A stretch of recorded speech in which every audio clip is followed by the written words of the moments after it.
Nous sommes à Colombey et Deux Églises, comme chaque année. Comme chaque année, nous célébrons le général de Gaulle. Vous savez, on dit qu'on ne fait évidemment pas parler les morts, mais on fait vivre un héritage. Et l'héritage que nous faisons vivre, c'est celui de la France libre. C'est celui qui est massacré aujourd'hui par tous les petits, tous les traîtres, tous les rampants, tous les soumis que nous avons au pouvoir, alors que nous avons eu dans notre histoire tant de héros, et notamment ce plus grand Français du XXe siècle, qui est le général de Gaulle. Charles de Gaulle, il nous laisse la résistance, il nous laisse le courage, il nous laisse une certaine idée de la France, il nous laisse aussi, à travers ces terres de Haute-Marne qui sont si françaises, ces paysages, ces couleurs, ces senteurs, cette nature, cette histoire, ces lettres, ces arts qui sont la France, il nous laisse aussi une impression, une imprégnation. C'est ça aussi le patriotisme, c'est s'imprégner de la France, de son âme. Et quand le général, dans son bureau de la Boisserie, sa maison de Colombey et Deux Églises, travaillait, quand il écrivait, il regardait le paysage, il avait un paysage infini, il avait toute la campagne de Haute-Marne et il s'imprégnait de la France.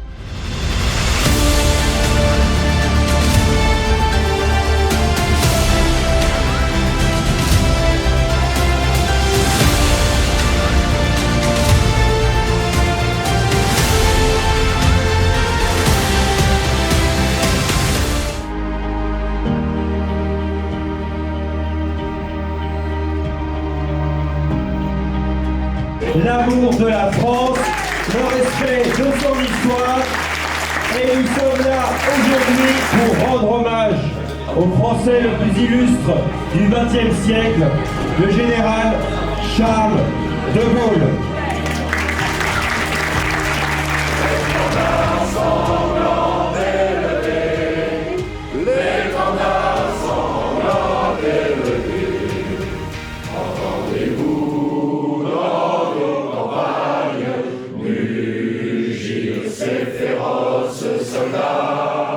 Des 170 adhérents militants de la cause pour célébrer le grand Charles. Personne, même pas les partis institutionnels. Il n'y en a qu'un mouvement, c'est les patriotes. Bravo à vous!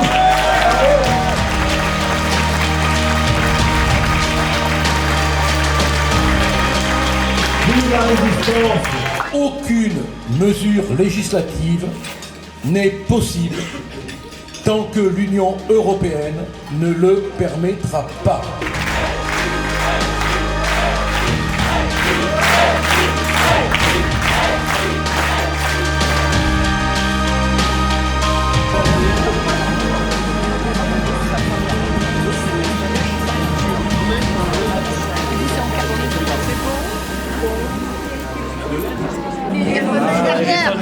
Ouais, vous n'avez pas fait dédicacer les dernières, ceux-là. C'est ça. On va mettre les deux. Ouais, mais j'étais là les dernières, déjà. J'ai rencontré Rayson Land ici et Michael Chanel dans le Voilà. temps. Par contre, je l'ai pas.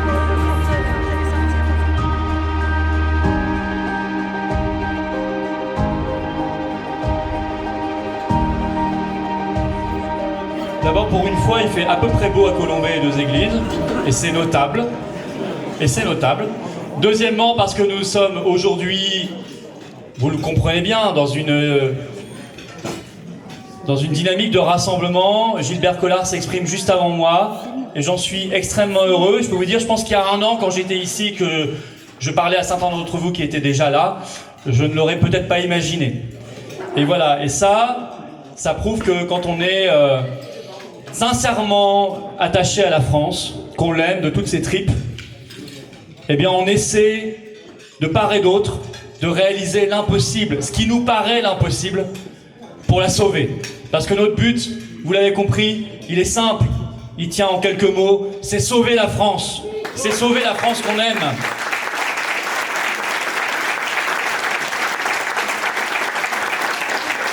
Et puis je suis très heureux aussi, parce qu'on n'a jamais été aussi nombreux.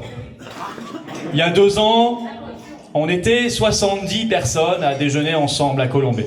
L'an dernier, on était 120. On n'était pas ici, on était dans un autre restaurant. Nous étions l'année dernière, exactement le 9 novembre 2021, dans le même restaurant, mais nous étions 55. Cette fois-ci, nous sommes plus du double. Donc un grand bravo à vous. Aujourd'hui, on est 170. Bravo à vous, hein. Bravo à vous, sans les moyens du système. Moi, j'ai pas pu vous mettre des TGV, des bus à disposition, tout ça, mais vous êtes là. Et tout à l'heure, on ira ensemble, pour ceux qui le souhaitent bien sûr, s'incliner sur la tombe du général pour lui rendre hommage à Colombey. Mais s'il y a cette dynamique, c'est que on est de plus en plus nombreux, je crois, à partager des combats. Je vais même vous dire, en fait, on a arrêté les inscriptions il y a 2 semaines parce que c'était plein, on aurait pu être 300, 400. Voilà, on est très heureux d'être ici déjà très nombreux. Alors c'est vrai qu'on célèbre, on commémore le général de Gaulle comme tous les 9 novembre. Jour de sa mort, vous le savez, en 1970. Alors il y a des années, il y a 2 ans, je ne sais pas pour ceux qui étaient là, le 9 novembre 2021, c'était la folie. Macron était venu, il y avait des gendarmes partout, il y avait des herses sur les rues. On était contrôlés. Pourquoi? Pas parce que subitement il s'était découvert gaulliste. Non, c'est parce qu'il y avait l'élection présidentielle 5 mois plus tard. 3 mois avant les élections, ils se découvrent tous gaullistes. Mais ils rendent hommage parce que vous êtes là, parce qu'il y a des caméras. Mais les années où il n'y a pas de caméra, ils seront plus là. Ils seront moins gaullistes, on va dire. Et donc il fallait se montrer. Il fallait se montrer devant les caméras. Et puis l'an dernier, on était là et il n'y avait pas un chat. On était à peu près les seuls. Pourquoi? Parce qu'en 2023, il n'y a pas eu d'élection. Donc ça ne les intéressait pas de venir et de se montrer. Cette année, il y en a un peu plus. Pourquoi? Parce qu'il y a les élections européennes le 9 juin prochain. Donc il faut de nouveau se montrer un petit peu. Alors je vais vous dire, les patriotes, comme toujours, tranchent totalement avec cette vilainie, cet univers du mensonge et de la manipulation. Nous, on célèbre le général de Gaulle parce qu'on y croit, parce qu'on l'aime vraiment et parce qu'on célèbre vraiment son héritage et tout ce qu'il nous a laissé de grand et de beau. Il n'y a pas de calcul ici. Il n'y a pas de cynisme. Il n'y a pas de manip. Non, il n'y a que de la sincérité. Vous savez, on dit on ne fait pas parler les morts, c'est vrai, mais on fait vivre un héritage. Et nous sommes là pour faire vivre un héritage.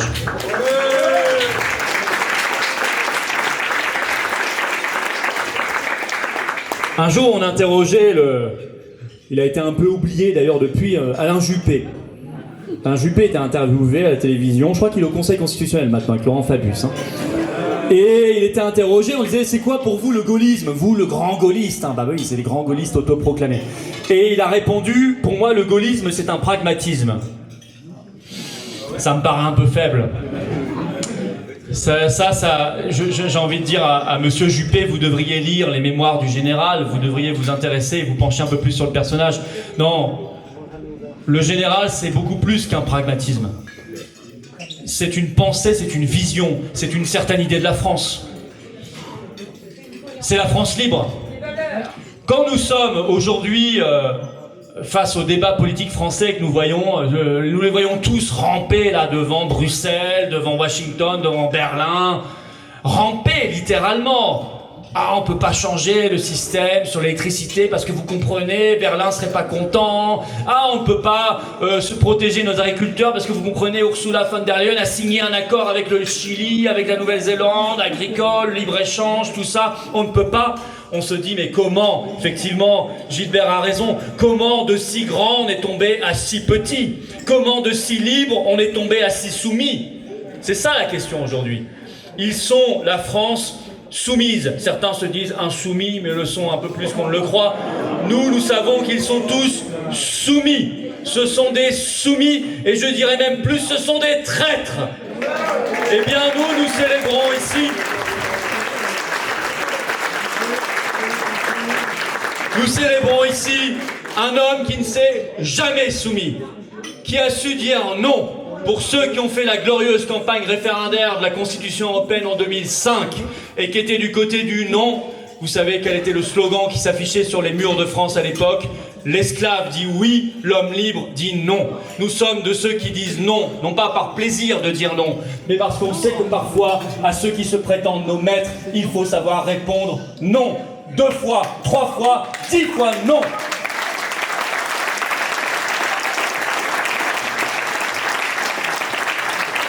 Le général, c'est une vision de la France, une France...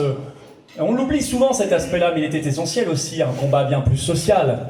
L'année où nous avons vu la retraite passer à 64 ans, comment ne pas penser évidemment aux avancées sociales sous le général de Gaulle. De Gaulle, c'est bien avant qu'il soit président, évidemment, la résistance. Et c'est comme ça qu'il entre dans l'histoire. Il y a les résistants, vous êtes des résistants. Et il y a face à nous une montagne de collabos. Voilà, des collabos. Des gens qui passent leur vie à trahir et à collaborer. À tout niveau. Le général de Gaulle, c'était une France libre. À tout niveau, en politique intérieure, en politique étrangère. L'homme qui savait dire non aussi parfois aux Américains. L'homme qui savait parfois dire non à certaines guerres. L'homme qui savait dire « Moi, je suis la voix avec la France libre des non-alignés. » Et Dieu sait que cette France-là, elle est espérée par le monde entier. Le nom du général de Gaulle, vous savez, ce n'est pas pour rien s'il y a tant d'avenues, Charles de Gaulle, de statues du général à travers le monde. C'est parce que c'est cette France-là que les peuples aiment. C'est cette France-là qu'ils attendent. Non pas la France du petit Sarkozy, du petit Hollande, du petit Macron. Ce qu'ils veulent, c'est la France du grand Charles. La France avec un F majuscule. La France qu'ils aiment. La France qui sait prendre la défense des peuples les plus soumis et les plus attaqués. La France qui sait se mettre debout quand les autres rampent et sont couchés. C'est ça, le général de Gaulle. Et c'est ça aussi aujourd'hui que nous célébrons. Alors ça, c'est un héritage. C'est une doctrine, c'est une pensée. Mais au-delà de ça, et je serai rapide, je vous dirais, pour ceux qui ont visité, ceux qui ne l'ont pas encore fait, je vous invite à le faire, mais pour ceux qui ont visité la boisserie, là où le général aimait tant se retrouver, sa maison de Colombey, si vous la visitez, vous serez d'abord frappé par la modestie. On n'est pas dans le bling-bling. On était dans une vision au-delà de la grandeur du pouvoir, la modestie de la pratique du pouvoir. Et ça n'a rien à voir. En général, c'est ce président qui payait lui-même son électricité à l'Élysée. Si vous avez visité cette maison, vous vous rendez compte qu'on est très très loin des fastes actuels. C'est pas le dîner de Versailles avec 170 invités à 6400 € le repas. On n'est pas là-dessus. On est sur un homme qui respecte son peuple. Et vous irez alors visiter son bureau.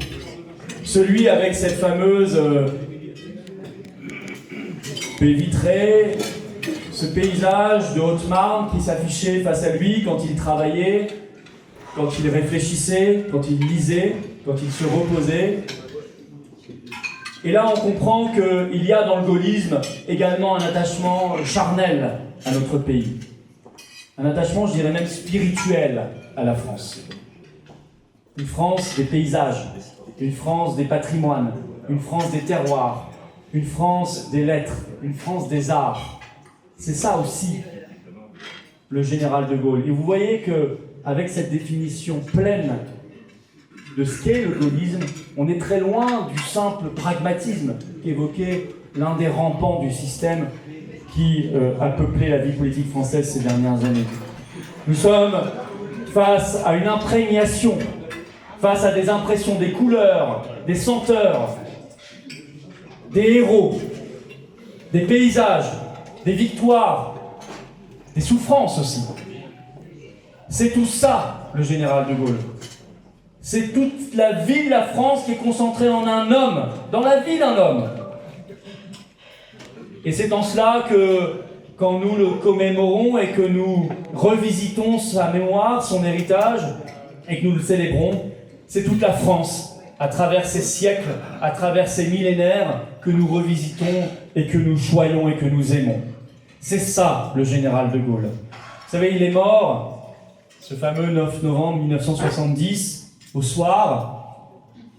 Il avait dîné en tête-à-tête avec son épouse.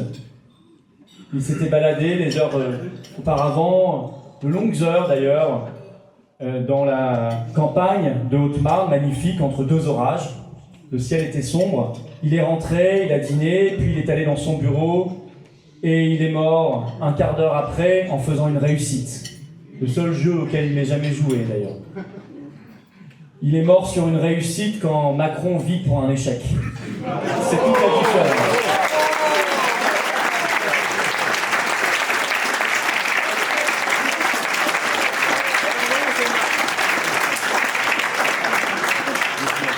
C'est cette inspiration-là que nous célébrons aujourd'hui et que nous irons humblement commémorer tout à l'heure au cimetière, au petit cimetière de Colombey-les-Deux-Églises. Alors je finirai simplement en vous disant, ça c'est le passé. C'est la mémoire, c'est l'histoire, avec un grand H maintenant, l'histoire de notre pays. Mais ça doit être demain. Il n'y a aucune fatalité. Aucune. Nous avons des rampants, nous avons des traîtres, nous avons des collabos, nous avons des tout-petits. Ça ne veut pas dire que demain, nous n'aurons pas des grands. Ça ne veut pas dire que demain, nous n'aurons pas des résistants. Ça ne veut pas dire que demain, nous n'aurons pas des héros. Nous devons tous nous penser comme ces héros, car la France ne sera sauvée que par ces héros. Il y en a. Dans l'actualité, nous les voyons. Il y en a partout. Il y a des héros aujourd'hui qui sont maltraités. Bâillonnés par le système, censurés, mais ils sont là les héros. Prenons le temps de gagner, prenons le temps de nous libérer et faisons en sorte que ces héros aujourd'hui mis de côté, invisibles, censurés, maltraités, attaqués, bâillonnés, soient demain au pouvoir. Les héros du quotidien, les héros de la France seront ceux demain qui feront en sorte que le général de Gaulle aura été un moment de notre histoire, mais qu'après ça ne sera pas la chute, ce ne sera pas la fin, pas de point final. Il y aura une petite parenthèse, une triste parenthèse, mais l'histoire de France reprendra son envol, elle reprendra son cours et nous irons ensemble vers le meilleur. Nous y arriverons, nous bataillons, nous nous libérerons, nous gagnerons, nous serons celles et ceux vers la victoire, celles et ceux, ces héros de France qui permettront que le général de Gaulle ne soit plus simplement une inspiration, mais soit demain celui qui, par la politique qu'il a menée, nous permette de libérer la France et de faire en sorte qu'on puisse dire très fièrement « Vive la France ! Vive la liberté ! Vive la résistance ! Et vive la France libre !» L'étendard sanglant élevé.